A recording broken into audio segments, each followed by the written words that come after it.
ஆண்டவராகிய இயேசு கிறிஸ்துவின் இனிய நாம் மேம்படுவதாக இந்த காலை வேளையிலே உங்கள் யாவரையும் சந்திப்பதில் மிகுந்த சந்தோஷம். உனக்கு தான் ஏன் சந்தோஷம்?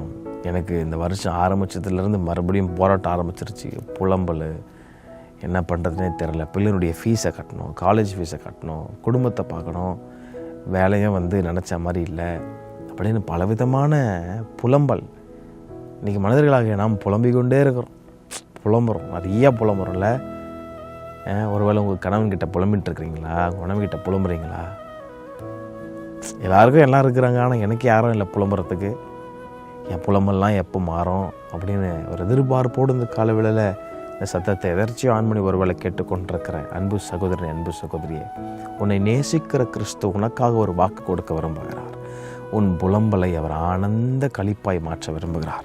30ஆம் சங்கீதத்தினுடைய 11ஆம் வசனத்தில் கர்த்தர் அந்த ப்ராமிஸ் பண்ணுறார், என் புலம்பலை ஆனந்த களிப்பாய் மாற பண்ணினீர் அப்படின்னு.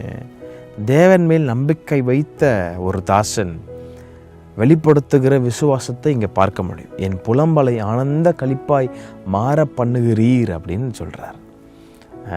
இந்த விசுவாசம் எப்படி வந்துச்சுன்னா, தேவனை மாத்திரம்தான் அவர் சார்ந்திருந்தார். இந்த தாவீது யாருன்னா ஒரு பெரிய ராஜாங்க, எல்லா பலனும் எல்லா வல்லமும் இருந்த ஒரு ராஜா. ஆனால் ஒரு நாளும் ஒரு இடத்துலையும் தாவீது அவனை சார்ந்து வாழ்ந்திருந்தான்னு சொன்னால் அது ரொம்ப கம்மியான இடத்துல தான் அவர் தன்னுடைய பலத்தை சார்ந்து வாழ்ந்ததை நம்ம பார்க்க முடியும். ஆனால் எனக்கு தெரிஞ்சு 90%.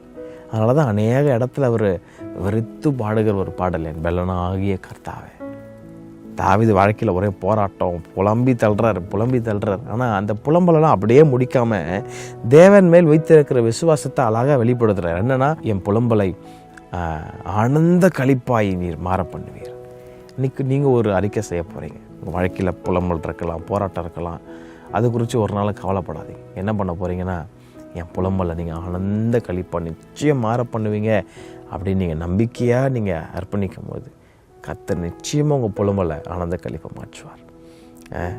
உங்கள் துக்கம் முடிந்து போகும். இது ஏதோ ஒரு இந்த புடுப்புக்காரெல்லாம் சொல்கிற மாதிரிலாங்கல்ல. இது இயேசு கிறிஸ்துவின் வார்த்தையை நான் சொல்லிகிட்டு இருக்கிறேன், சத்தியம் நிறைந்த வார்த்தை. உங்கள் வாழ்க்கையில் இருக்கிற எல்லா புலம்பலும் ஆனந்த களிப்பாய் மாறும் என்பதில் எந்த சந்தேகம் இல்லை.